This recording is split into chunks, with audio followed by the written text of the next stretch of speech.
भारती। सखी सहेली। सभी सखियों सखाओं को राजुल और प्यारी बुआ का नमस्कार। छाते के साथ। हमारे साथी ने लिखा है आज तो छाते के साथ। तो भाई इसका मतलब है कि आपके यहाँ बारिश हो रही है, और जिसके जिसके यहाँ बारिश हो रही है वो तो जाहिर है कि अगर घर के बाहर हैं, काम पर हैं, तो छाते के साथ में ही होंगे। हाँ, छाते के साथ होंगे। और हम पकौड़े की प्लेटर बनाए ले रहे हैं। अरे भाई तो पूछो मत। हाँ, सब लोग इंतजार कर रहे हैं भाई। घर पर होगा। हाँ, साथ वो में भी होगा। चाय देखो कौन बनाता है। फिलहाल तो विषय बता दिए जाए, है ना। तो आज हम सखी विशेष में बात करेंगे वीरांगना उर्मिला देवी शास्त्री की। और पति पत्नी का रिश्ता बड़ा नाजुक रिश्ता है। इसके बारे में भी हमारे बहुत सारे साथियों ने लिखकर भेजा है। ये ऐसा कह सकते हैं कि शब्द है, संबंध है कि जिस पर सभी की राय मतलब अलग अलग है, और सभी उत्सुक रहते हैं बोलने के लिए। हाँ। और ऐसे ही एक दुखती रग और है। क्या? हाँ बुआ, श्रेय वाली, वो तो बहुत ही दुखती रग है। अकृत मन्य, ये एक शब्द है जिसका मतलब होता है जिसने जो नहीं किया है। अकृत मतलब आपने वो क्रिया नहीं की, लेकिन आपने मान्य लोगों को ये मान्यता दे दी कि आपने ही किया है। तो ये जो शब्द है यानी कि श्रेय लेने का शौक, तो इस पर आज चर्चा होगी। और हमें बहुत सारे साथियों ने लिखकर भेजा है। ये वाकई बड़ा मज़ेदार। हाँ, सच में बुआ, ये बात बड़ी अजीब लगती है जब कोई श्रेय ले जाता है और दूसरा भुनभुनाता रह जाता है या वो काम ही करता रह जाता है। हाँ, काम ही करता रह जाता है। और जो श्रेय लेने वाले हैं वो कहते हैं हम काम कम करते हैं, तारीफें ज़्यादा लेते हैं। तो कुछ इसी तरह से लोग होते हैं, जैसे कि रसोई घर में कुछ लोग घुस जाते हैं, कुछ लोग परसने का काम करते हैं, और जितनी तारीफ मिलती है उसको खूब अच्छे से अपनी झोली में भर भर के लेते हैं। तो उस पर ढेर सारी बातें करेंगे। बुआ, बरखा आई है और बहार भी लाई है जी, लेकिन ये बहार संजोने के लिए, इस बहार को सुरक्षित रखने के लिए बहुत कुछ ऐसा भी करना पड़ा है जी, या पड़ता है जो शायद आम तौर पर लोग ना करें। और वैसे तो ये मौके की बात होती है, ज़रूरत की बात होती है। और ऐसा ही एक लंबा इतिहास हमारे देश का रहा है, और एक लंबी सूची भी है जिसमें कि बहुत सारे वीर वीरांगनाएं सेनानी हैं जिन्होंने कि अपनी प्राणों की आहुति दी, अपना शौर्य दिखाया, अपना पराक्रम दिखाया। और हम बड़े मज़े से ये गीत सुन रहे हैं, रस की फुहार का मज़ा ले रहे हैं। कुछ छतरी के साथ बैठे हैं, कुछ ऐसे ही बैठे हैं। तो वीरांगना उर्मिला देवी शास्त्री जी को नमन करते हुए हम ये बात शुरू करते हैं आज। देश को स्वतंत्र कराने में मेरठ की महिला क्रांतिकारियों का बहुत बड़ा योगदान रहा है, और आज हम यहीं की निर्भीक सेनानी उर्मिला देवी शास्त्री जी की बात कर रहे हैं। उनका जन्म हुआ था 20 अगस्त 1909 को श्रीनगर में। पिता का नाम था चिरंजीत लाल आर्य। 1929 में उनका विवाह प्रोफेसर धर्मेंद्र शास्त्री के साथ हो गया, यानी जब सिर्फ 20 वर्ष की थी वो।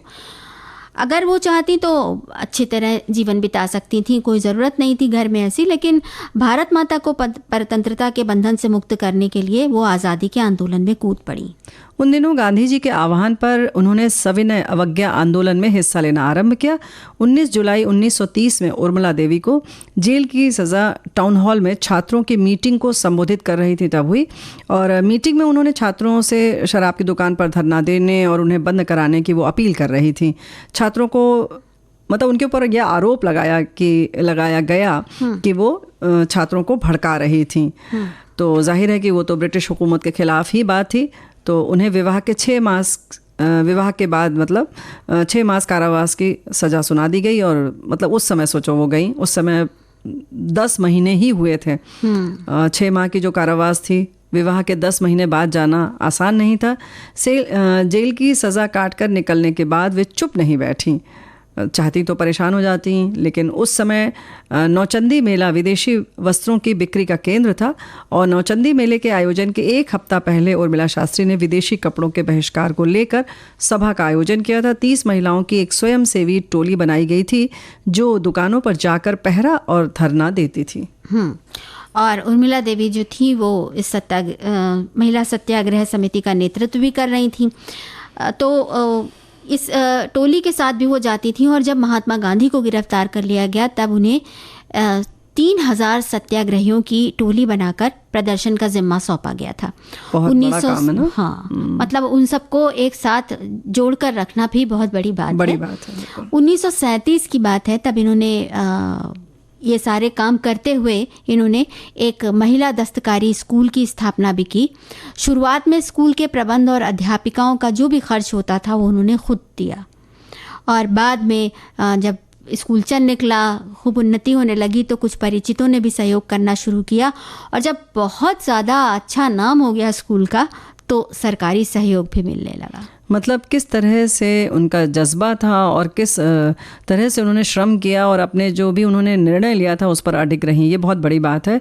फिर इसी तरह से वो आगे काम करती रही। 1941 में मेरठ के प्रसिद्ध स्वतंत्रता संग्राम सेनानी प्यारेलाल शर्मा की गिरफ्तारी के बाद भी इन्होंने सभा की थी। उसके बाद फिर उन्हें जेल की सज़ा हुई थी। जेल में रहते हुए भी वो सक्रिय रहीं और जन चेतना जगाती रहीं। उन्होंने जेल की सज़ा के अनुभवों का शब्द चित्र कारागार नामक पुस्तक में किया है। आज़ादी के मतवालों ने कैसे कैसे कष्ट सहे, इसकी दास्तां जो है इसमें है। इस पुस्तक की भूमिका यानी कस्तूरबा गांधी जी ने स्वयं लिखी थी, और 1931 में ये पुस्तक प्रकाशित हुई थी। फिर हाँ, जाहिर सी बात है कि उस समय ये सारे इस तरह का साहित्य जब्त कर लिया जाता था, तो भुला दिया गया था साहित्य, लेकिन हाल ही में इस पुस्तक की पुरानी प्रति तलाश की गई और फिर उसे संपादित करके फिर से प्रकाशित करवाया गया। तो इस तरह से एक संस्करण निकला उसका। हाँ, तो इस मतलब हर तरफ सक्रिय होना एक बड़ी बात है। बहुत बड़ी घर भी संभालना, स्वतंत्रता आंदोलन में भी बराबर सक्रिय रहना, साथ ही साथ महिला चेतना जागृत करना बहुत बड़ी बात है। और एक समूह को संगठित करना, मतलब हम 4 लोगों को मना नहीं पाते और 3000 लोगों को संगठित कर एक पूरा अभियान चलाना बहुत आसान नहीं है। अब जब उनकी मृत्यु की बात करें कि जब उन्होंने ये देह त्यागी, तो 6 जुलाई 1942 का दिन था और गर्भाशय का कैंसर था। तो कहीं ना कहीं पहले से वो इससे जूझ रही होंगी, अचानक नहीं हुआ होगा। जबकि 1941 तक कई बार जेल गई वो, तो यूँ कह सकते हैं कि वो भी समस्या रही होगी उनको ज़रूर, और शायद उनके लिए ये बहुत छोटी सी चीज़ थी। भारत माता को आज़ाद कराना सबसे बड़ा लक्ष्य था, सबसे बड़ा लक्ष्य था।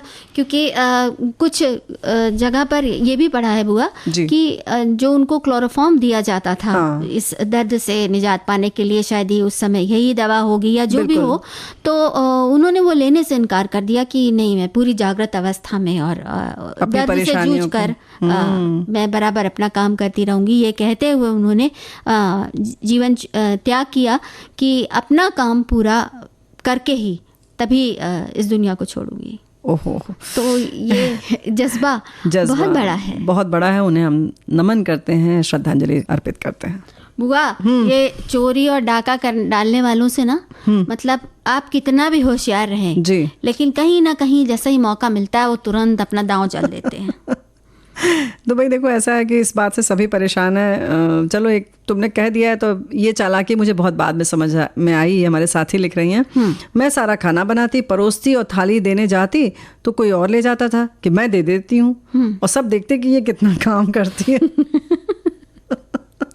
तो भाई अगर ये वाला जो मामला है, हाँ, इसमें तो जो खा रहा है उसको समझ में आना चाहिए कि जब ये लेके आ रहा है जो थाली, तो अंदर कोई ना कोई तो पका रहा होगा ना। बिल्कुल। तो इसमें तो मतलब थोड़ा बहुत देखने वाले को भी समझना चाहिए। लेकिन हाँ, जैसे कि अभी एक साथी ने ये लिखा है कि कुछ लोग होते हैं कि हम ही से डिश सीखते हैं और फिर उसके बाद मतलब व्यंजन बनाने की विधि और खुद बनाते हैं, फिर उसका सारा श्रेय लेते हैं कि हमने बनाया है, हमने ये किया है।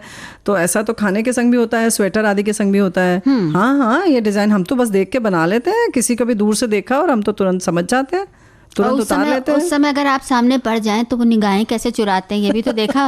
वो आप ही देखते रहते हैं कि अच्छा ये निगाहें भी चुरा रहा है, लेकिन वो निगाहें चुराना दूसरा इंसान नहीं समझ पाता है, बिल्कुल नहीं समझ पाता है। उस समय बुरा तो लगता है। हाँ, बल्कि आपका चेहरा जो विकृत सा बना होता है, दुखी मन वाला, उससे लोग बड़े परेशान हो जाते हैं कि ये क्यों ऐसा मुंह बना रही हैं, या इनको कभी अच्छा नहीं लग रहा है। हाँ, कि इनकी तारीफ हो रही है। और कहीं कोई चुगली करने वाला इंसान हो तो कह दो कि देखा तुमने अच्छा बनाया, काम किया, तो उसको अच्छा नहीं लग रहा है, चिढ़ रही है वो। तो मतलब इसमें भी आप मात खा जाएंगे, तो थोड़ा आपको चालाक तो बनना पड़ेगा, लेकिन उससे पहले जो रिश्ता है पति पत्नी वाला, उसमें चालाकी नहीं चलती है। बिल्कुल। और मतलब ये विषय वैसे ऐसा है कि इस पर ज़्यादा बात करना नहीं चाहिए क्योंकि खत्म ही नहीं होगा। हाँ। लेकिन फिर भी शादी तो भाई दो तरह से होती है। जो लड्डू खाए वो पछता है, जो ना खाए वो भी पछता है। तो जो भाई खा के पछताते हैं, हाँ। तो उन पछताने वालों को जरा अच्छे से पछताना चाहिए। हाँ। ऐसे कि पछताना भी नहीं, एक दूसरे को संभालते हुए पछताना चाहिए। हाँ। अगर पछता ही रहे हैं तो। और वैसे हमारे साथियों ने बड़े सुंदर सुंदर उपमाएं लिखी हैं, बड़े प्यारे प्यारे जो हैं वो दिए हैं उदाहरण। इन्होंने लिखा है पति पत्नी का रिश्ता, पति पत्नी का रिश्ता कलम और स्याही वाला रिश्ता है। अलग अलग न कलम को कोई पूछे न स्याही को। कलम स्याही के साथ मिलकर जैसे कागज पर शब्दों को उतारने का काम करती है, उसी प्रकार पति पत्नी मिलकर समाज की संरचना करते हैं। दोनों साथ मिलकर न रहें तो समाज में बुराइयां और अन्य चारित्रिक दोष जन्म लेने लगते हैं। क्या बात है, बहुत बढ़िया, सही बात है। एक और संदेश है, जीवन साथी की कितनी नन्ही सी परिभाषा है। तुम अर्थ, तुम बिन मैं व्यर्थ। पति और पत्नी में तालमेल चिमटे की तरह होना चाहिए। बर्तन चाहे कितना भी गर्म हो, चिमटा बर्तन को नहीं छोड़ता है। बेचारा जल जाता है। और हमारे साथी लिखते हैं कि पति पत्नी का रिश्ता अब ज़्यादा ही नाजुक रिश्ता हो गया। हमारे ज़माने से पहले इतना मजबूत था कि खींचने से न टूटता था, न काटने से कटता था। इसका सबसे बड़ा कारण था हमारे गार्जियन। बड़े ही मजबूत धागे से इन दोनों रिश्तों की डोर को मजबूती से बांधते थे। कहीं ना कहीं हम भी इसके जिम्मेवार हैं। जिम्मेवार तो नहीं है, बहुत सारी चीज़ों में परिवर्तन आया है। अब जिस तरीके की कर्तव्यपरायणता या अपने शब्दों पर बंधे रहना, अपने वचनबद्ध होना, ये सब चीज़ों में जैसे परिवर्तन आया है, कुछ ऐसा ही इसमें भी हुआ है ना। बिल्कुल। एक बात और भी है बुआ, कि अब जैसे इन बातों को अभिव्यक्त करने का एक रास्ता खुल गया है। हाँ, वरना अंदर ही अंदर खोलते हुए या घुटते रहते। कितनी कहानियां हमने पढ़ी हैं जिसमें माँ हमेशा चुप रही, कितनी फिल्में देखी हैं जिनमें पिता हमेशा चुप रहते हैं और माँ चढ़ी रहती हैं घर पे, सब पर वो हुक्म चलाती हैं। तो इस तरह के जोड़े भी हमने देखे हैं पुरानी फिल्मों में, किताबों में, कहानियों में पढ़ा है।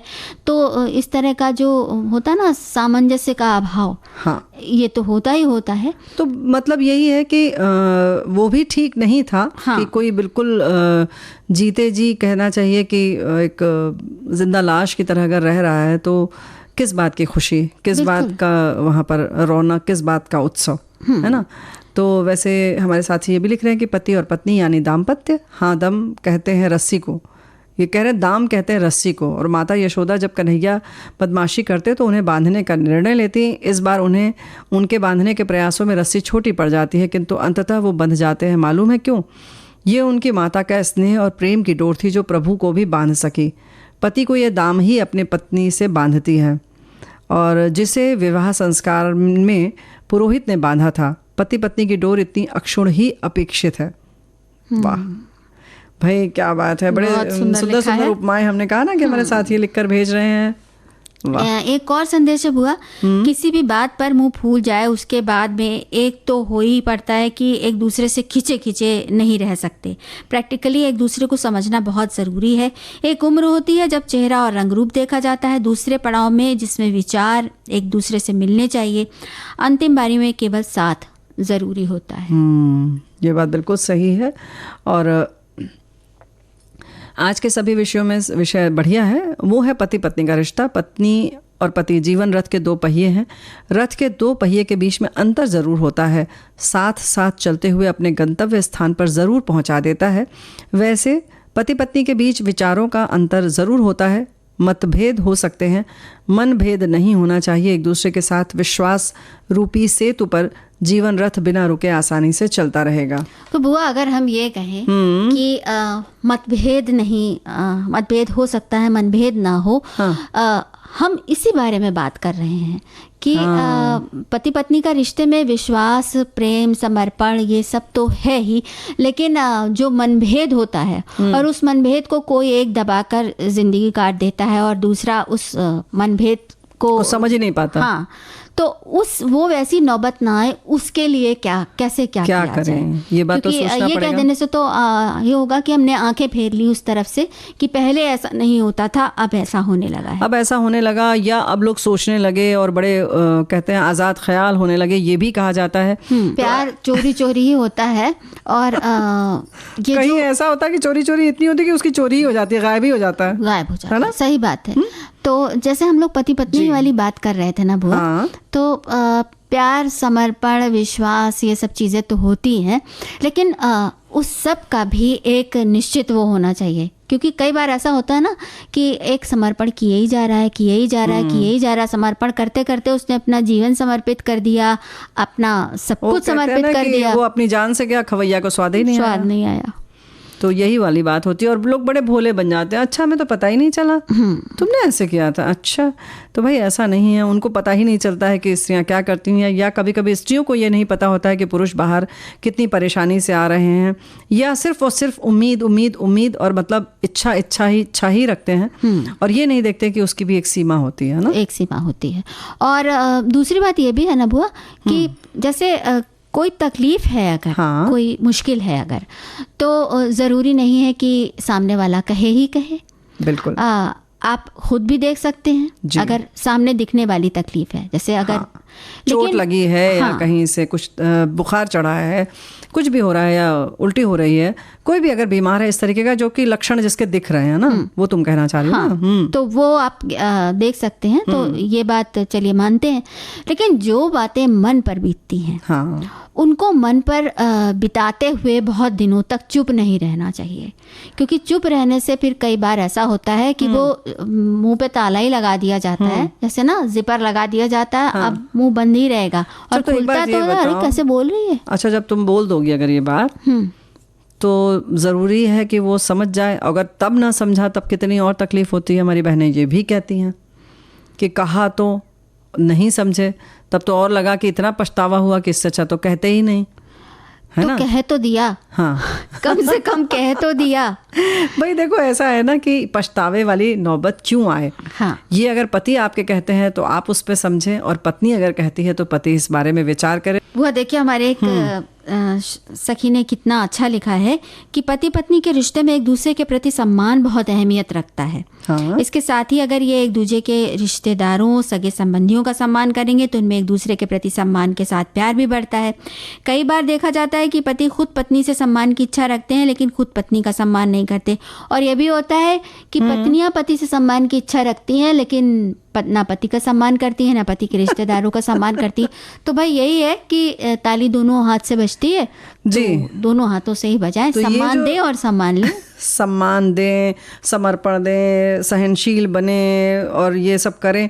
ये सब हमें लगता है कहीं ना कहीं अब इसको ऐसा मान लेना चाहिए कि बहुत सारी चीज़ें सिर्फ ना किताबों में अच्छी लगती हैं, सुशोभित लगती हैं, लेकिन जो महसूस करने वाली बात है, जो सच में व्यावहारिक रूप में हम रोज़ बरोज़ देखते हैं कि नज़रअंदाज कर देना एक दूसरे की तकलीफ़ को या एक दूसरे की ज़रूरत को, बिल्कुल रोज़मर्रा वाली ज़रूरत की हम बात कर रहे हैं, बहुत बीमारी या कोई बहुत दिल को ठेस लगने वाली बात छोड़ दीजिए। अगर आप रोज़मर्रा में भी, क्या आपने देखा कभी कि किस तरह से हम एक दूसरे को नज़रअंदाज कर पा रहे हैं, तो कैसे छोड़ा जा सकता है उसको, या कभी किसी को ठेस लग गई तो कैसे क्या आगे बढ़कर हमने कभी कहा कि अरे नहीं हमसे गलती हो गई, या कभी किसी ने कुछ अच्छा किया तो क्या हमने आगे बढ़कर कहा कि हाँ अरे ये तो बड़ा अच्छा हो गया, कि ये मान लिया कि अरे ये तो इनका काम ही है, भाई ठीक है खाना थोड़ा सा अच्छा बना, कल थोड़ा खराब भी तो बना था। ऐसा भी तो होता है ना। या आज हमको घुमाने ले जाते तो ये कौन सा बड़ा खास काम कर दिया, हर पति ले जाता है। और क्या साड़ी दिला दी तो कौन सी बड़ी बात कर दी, थोड़ी और अच्छी भी दिला सकते थे। तो भाई और इतने दिन से कह रहे थे आप जाके दिलाई, आप जाकर दिलाई और अब तक तो हमारी बहन को 4 मिल चुकी है। तो इस तरीके की जो भी चीजें हैं उनको थोड़ा सा नज़रअंदाज किया जाए, छोड़ा जाए, आगे बढ़ा जाए, और रहना तो है साथ में, और रहना भी चाहिए जब तक कि कोई बहुत बड़ी दिक्कत ना आए, और उसके बाद जो है सामंजस्य स्थापित करें। क्योंकि देखो भाई ऐसा है कि तलाक सिर्फ पति पत्नी में ही क्यों होता है, इस पर भी गौर करें, बच्चों में नहीं होता है कभी ना। माँ बेटे या माँ बेटी में कभी नहीं होता है। तो एक शब्द बन गया है और ये गुंजाइश है, तो हम ये मान लेते हैं कि ये छोड़ा जा सकता है और हम बड़े तकलीफ में हैं। हाँ तो उस तकलीफ को पहल तो ये है कि पहले सुलझाना चाहिए, एक दूसरे से बात करके, कुछ थोड़ा आगे बढ़कर, कुछ दूरी तक थोड़ा ज़्यादा काम करके, थोड़ा और उस रिश्ते पर ध्यान देकर उस नौबत को आने से रोकने की कोशिश करनी चाहिए। और एक बात ये दोनों को मिलकर समझ लेनी चाहिए कि हमें साथ रहना है ना जी। सबसे बड़ी बात यह है कि ये निर्णय पहले लेना है कि साथ रहना है या नहीं, और अगर रहना है तो फिर उसका रास्ता मिलकर निकालें।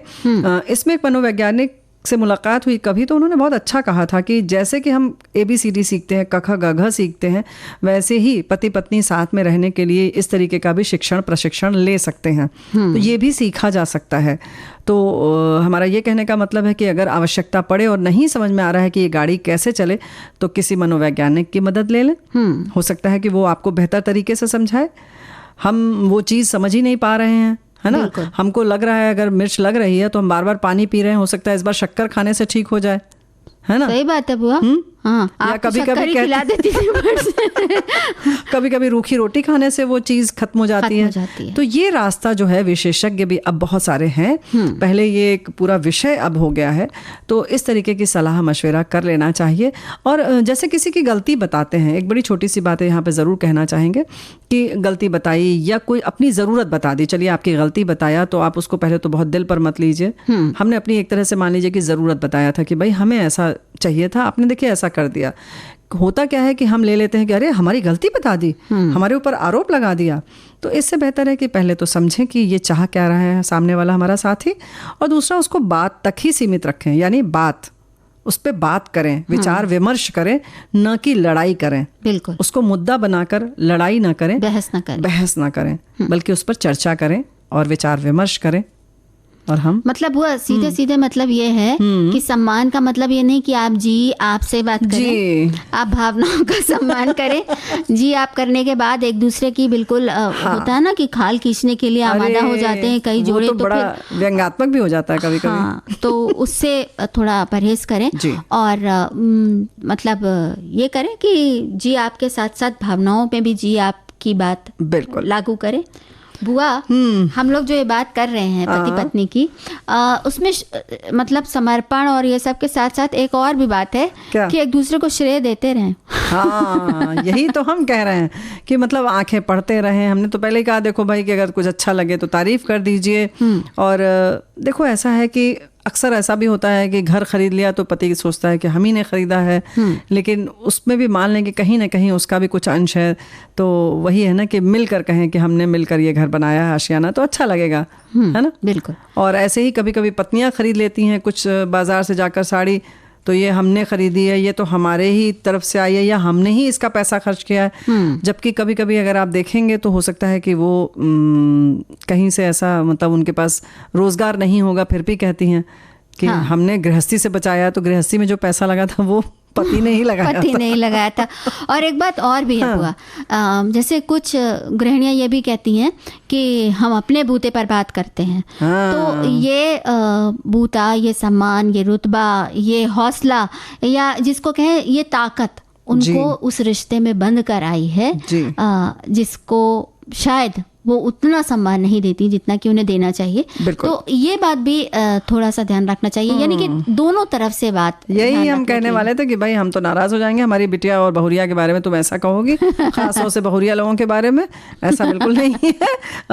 बिल्कुल वैसे तो सही भी है कि ये जो ताकत आती है कि हमने अकेले दम पर किया, हम ऐसे नहीं बात करते हैं, सब हम ही चलाते हैं घर, और जो भी किया हमने अकेले दम पर किया। कभी कभी तो लोग ना घर में बड़ी बड़ी पार्टी भी कहते हैं कि शादी ब्याह या कोई भी संस्कार बड़े होते हैं तो कहते हैं हमने अकेले दम पर किया है। हमें तो समझ में ही नहीं आता है, अरे जो केटरर आया है वो उसका भी हिस्सा, जबकि यही तो होती श्रेय की चोरी। श्रेय देना चाहिए उसको भी। टीम वर्क को कह देते हैं हमने अकेले किया। यहाँ तक कि अगर प्रकृति ने उस दिन बारिश नहीं करवाई और आपने ऊपर तंबू कनात नहीं लगवाया था, कनात, तो आप ये मानकर चलिए कि आप ईश्वर को भी श्रेय दीजिए, वर्षा रानी को भी श्रेय दीजिए कि बारिश नहीं हुई तो आपका जो है वो पूरा रौनक जो थी वो वैसे ही बरकरार थी जैसी आपने सोची थी। है ना। तो ये तो बहुत बड़ी बड़ी बात हो गई, लेकिन जो रोज़मर्रा वाली होती है, शुरू होती है स्कूल से, हाँ, है ना। सही बात है।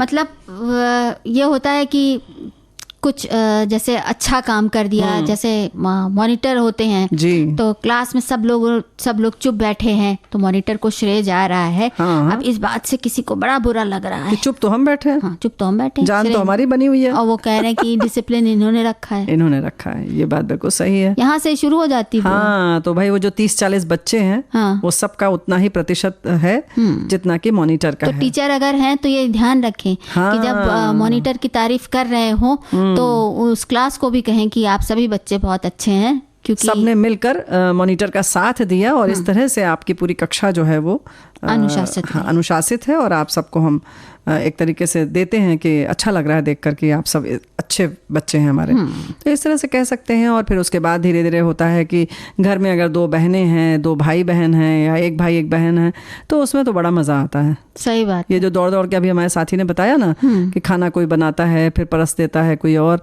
तो लगता है कि किसी ने किया। या अक्सर ऐसा भी होता है कि लड़के हैं, कोई लड़का है अपना घर में बैठा सुबह से कॉमिक्स पढ़ रहा है और जैसे ही पिताजी आए उनको दौड़ के जाने लगे अगर दफ्तर वो, तो उनको स्कूटर की चाबी दे दी, रुमाल दे दिया, तो लगा कि ओहो कितना काम करता है, आज्ञाकारी बच्चा है। और हो सकता है कि बिटिया रानी ने एक दिन पहले आपके जूते पॉलिश कर दिए हों, आपका जो पूरा जो सूटकेस था, बैग है, वो लगा दिया हो, हाँ, है ना, उस तरफ ध्यान ही नहीं गया, और क्योंकि वो उसने चुपचाप करके रख दिया। हाँ, और श्रीमती जो सुबह से नाश्ता बना रही है वो, हाँ, बस उसकी की तारीफ होने लगती है जो उस समय काम करता नजर आता है, सामने दिखाई देता है, और कुछ लोग दौड़ दौड़ के करते भी हैं। लेकिन ये जो श्रेय लेने वाली जो बात है, जैसे हमारे साथी ने कहा कि हमने विधि बताई और उन्होंने बनाया और कहा कि हमने बनाया है, तो इसमें क्या लगता है कहाँ किसकी चूक हो जाती है राजुल बिटिया?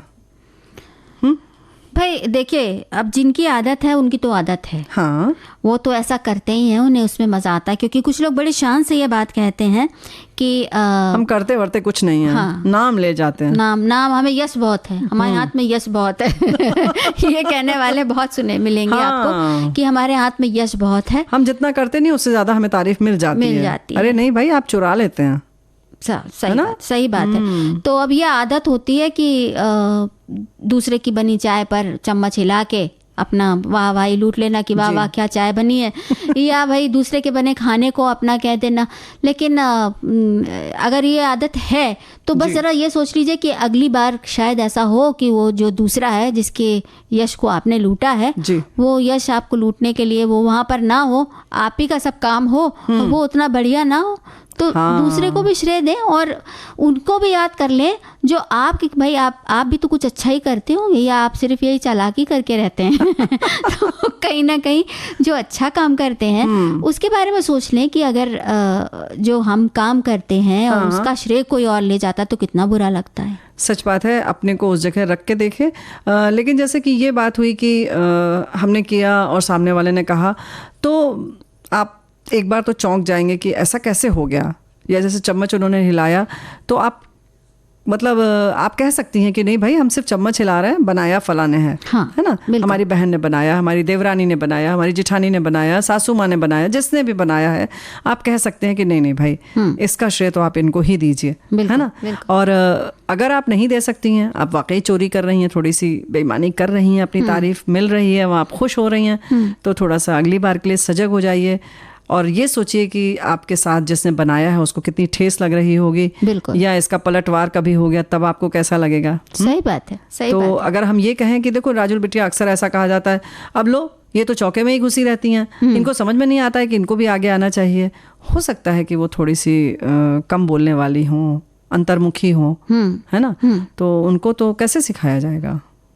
ऐसे सिखाया जाएगा कि भाई थोड़ा आत्मविश्वास उनका बढ़ाएं, उनको सामने बुला के तारीफ करवाएं, क्योंकि आप ही के घर के हैं वो, तो ऐसा दब्बू और डरपोक कहने से तो काम नहीं चलेगा। और जैसे ये एक संदेश है, हमारे एक साथी ने लिखा है कि कहावत है कि गंगा नहाए और यश भागीरथी को, अर्थात कार्य तो किसी और के द्वारा संपन्न होता है और उसके होने का श्रेय दूसरे लूटना चाहते हैं। मुझे तो ऐसे लोगों से पाला कई बार पड़ा है जिन्होंने मेरी मिन्नतों के बाद भी काम नहीं किया, लेकिन जब मेरे प्रयासों से वो काम हो गया तो वही लोग यह कहते हुए मिले कि मेरी बताई तरकीब से तुम्हारा काम हो गया। बैंक में मेरे रिक्वेस्ट ट्रांसफर वाले मामले में यही हुआ था। अच्छा। रिलीवर या स्टाफ की कमी के कारण उत्तर प्रदेश से मध्य प्रदेश में ट्रांसफर की अर्जी धीमी गति से सरक रही थी।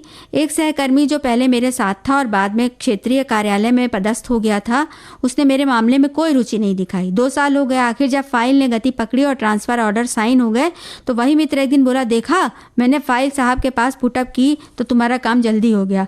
जी में तो आया कि एक रसीद कर दूं, पर फिर कोई अड़चन ना आ जाए ये सोचकर वहां से चला आया। तो भाई ये तो चलो एक बारगी की बात है कि स्थानांतरण हुआ तो एक ही बार हुआ, लेकिन जो रोज़मर्रा की ज़िंदगी में गृहस्थी में होता है वो वाकई बड़ा दुखदाई होता है। हमारे साथी कहते हैं कि करते हम हैं मेहनत, श्रेय कोई और ले जाता है। ऐसा होता है जब हम किसी के लिए कुछ करते हो दूसरा बीच में आकर श्रेय ले जाता है और हमारी मेहनत बेकार हो जाती है। दुख भी होता है, कोई बैठे बिठाए इस श्रेय का हकदार बन जाता है। हाँ, लेकिन तारीफ़ जब होती है, जैसे कि खाना बनाया, चाय बनाया, या पूरी व्यवस्था अच्छी कर दी, या पूरा आपने कहीं घूमने का पूरा कार्यक्रम बनाया और सबने कहा अरे वाह बड़ा अच्छा लगा भाई, देखो हमने सोचा था ना, देखो हम ही ने कहा था ले जाने को, चलने को, देखो सब कितना अच्छा हो गया। जबकि जिसने बैठ बैठ के टिकट किया, जिसने बैठ के होटल बुक किया, उस सब से कोई मतलब नहीं। देखा तुम लोगों को घुमा लाए हम। तो भाई कुछ लोगों की वाहवाही लूटने की आदत होती है। बुआ चक्कर ये है कि जिनका श्रेय लूटा जा रहा है वो क्या करें। अक्सर ऐसा होता है कि वो लोग दुखी होते दिखाई देते हैं कि भाई काम हम करते हैं और सारा ये लूट लेते हैं। तो देखो उसके लिए थोड़ा सा हम यहाँ पर ये कहेंगे राजुल बिटिया कि एक तो तुरंत ना कहें कि अरे ऐसे कैसे आप कह रहे हैं हमने बनाया है, तो उसमें कहीं ना कहीं आपकी जो चिड़चिड़ाहट है वो दिखाई देगी और कहीं कहीं ये भी लगेगा कि अरे इसमें क्या है। क्योंकि सामान्य तौर पर अगर आपने मेहनत किया है तो आपको ख़राब लग रहा है ज़रूर, लेकिन आमतौर पर अगल बगल वाले को लगता है अरे इसमें इतना क्या है, उन्होंने कह दिया कि उन्होंने बनाया है तो इसमें इतना क्या कहने की क्या ज़रूरत है। तो उस माहौल को बिगाड़ने के बजाय थोड़ा समय का इंतज़ार कीजिए। यहाँ पर हम यही कहना चाहेंगे। दूसरा कि अगली बार आप इस बात का ख्याल रखें कि जिस समय आप बना रही हैं कुछ, तो थोड़ा जो कहते हैं ना जो सोवत है सो खोवत है, तो वहाँ आप थोड़ी जागृत अवस्था में रहें और कहें कि नहीं, थोड़ा सा आत्मविश्वास के साथ आप कहिए कि नहीं चाय मैं ही लेकर जाऊंगी, कोई बात नहीं, तुम थोड़ा आराम कर लो, थक गई होगी, ठीक है। आप उनको उन्हीं की भाषा में समझा दीजिए कि नहीं इतना कैसे करोगी कि तुम, है ना, कोई बात नहीं हम कर देते हैं, इतना तो क्या, इतना लाहौर कर देते हैं, है ना। तो कुछ उसका तरीका आपको तलाशना पड़ेगा और अगली बार के लिए आपको सजग रहना पड़ेगा, तब आप ये कर पाएंगे। लेकिन जो उसी समय अगर आप कह के कहीं मन मिजाज किसी का बिगाड़ दें, खुद माहौल बिगाड़ देंगे तो नहीं मज़ा आएगा। हाँ, लोग जो श्रेय लूट रहा है वो बेचारा बन जाएगा और आप जो है वो मतलब हंसी का पात्र बनेंगी, या लोग भला बुरा भी कह सकते हैं आपको कि मतलब कहेंगे कि अरे इन्होंने क्या कर दिया, ये कहने के समय क्या ज़रूरत थी। तो हर चीज़ हर जगह नहीं अच्छी होती, कितनी भी सच हो।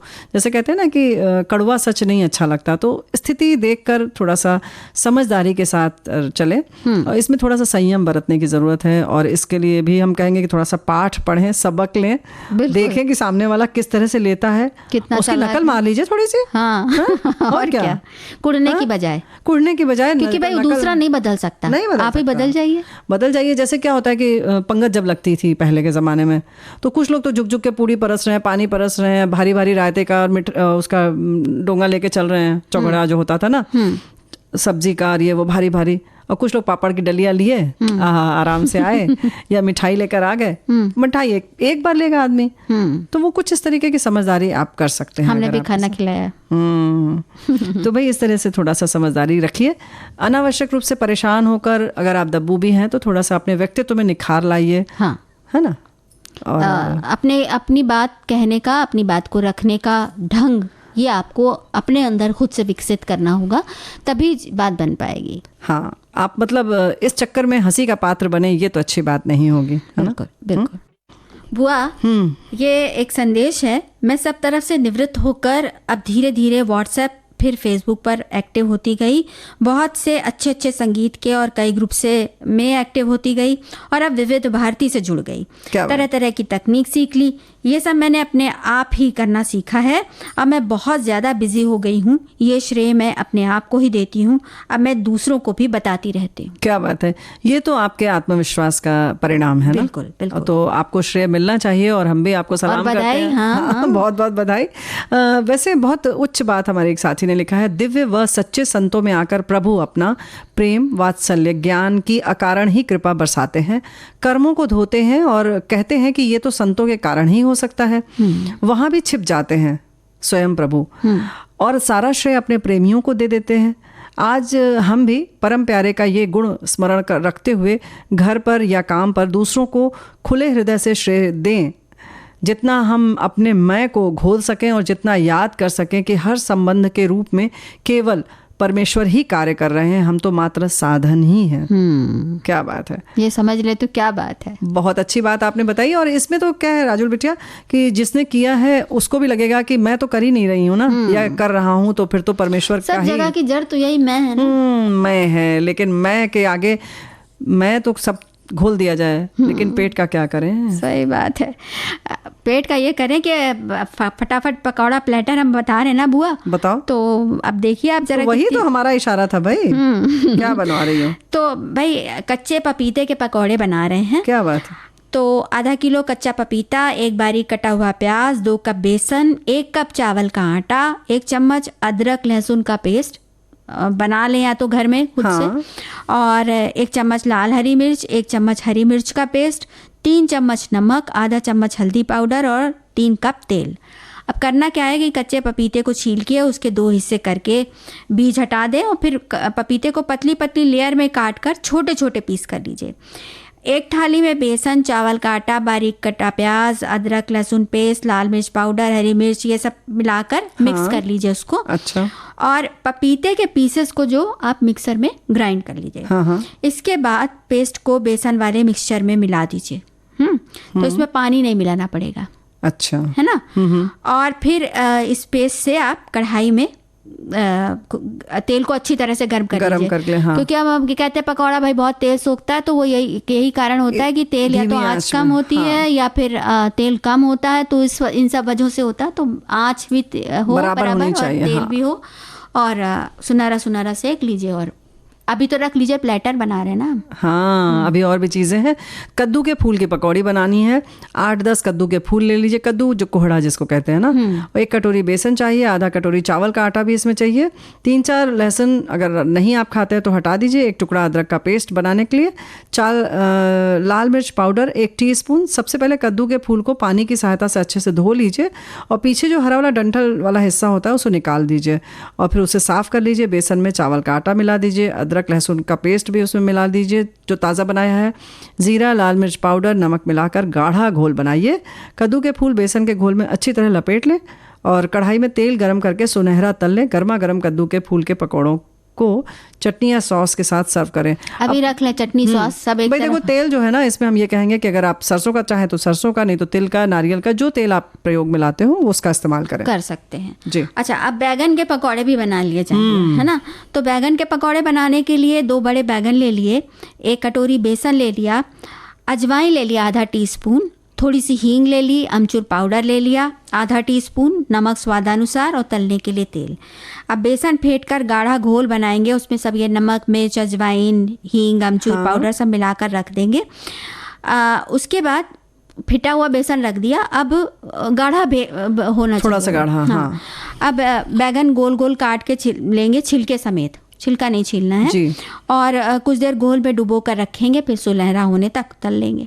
ऐसे ही आप लौकी, यानी जो जिसको सफ़ेद वाली जो लौकी होती है, घिया भी बहुत सारी जगह बोलते हैं, उसकी भी स्लाइस पतली पतली चिप्स काट के उसका भी पकौड़ा बना सकते हैं। पान के पत्ते का बनता है पकौड़ा, ऐसे ही अजवाइन के पत्ते का बनाइए आप पकौड़ा, घुइयां के पत्ते का बनाइए। इसी तरह से सारी चीज़ों का बना के एक अच्छा सा प्लेटर तैयार कर लीजिए। बहुत सारी जगहों पर सहजन जो होता है ड्रम स्टिक, उसका जो फूल होता है पीला पीला, उसका भी पकौड़ा बनता है, बहुत स्वादिष्ट होता है, कुरकुरा अच्छा बनता है। घोल आपको ऐसे ही बनाना है बेसन का, और इसी तरह से नमक मिर्च डाल के मतलब मिलाकर तल लीजिए। और ज्यादा कुरकुरा चाहिए तो चावल का आटा थोड़ा मिला लें, थोड़ा सा मिला लीजिए, लेकिन ये जो इसकी पकौड़ियाँ जो पत्ती की होती है वो बहुत अच्छी होती है। और इसी तरह से एक केने की पत्ती आती है जो आजकल बारिश में ही निकलती है, और उसका अगर आप बनाएंगे लपेट कर तो वो पूरी डिब्बे जैसी हो जाती है, मतलब 2 परत हो जाती है उसकी, तुरंत गोलगप्पे जैसी बल्कि फूल जाती है। क्या बात। तो बहुत सारी चीज़ें हैं, बनाइए खाइए मस्त रहिए। और हम घड़ी देखें तो आपसे इजाजत लेने का वक्त आ रहा है, तो आप सभी को राजू और प्यारी बुआ का नमस्कार। नमस्कार।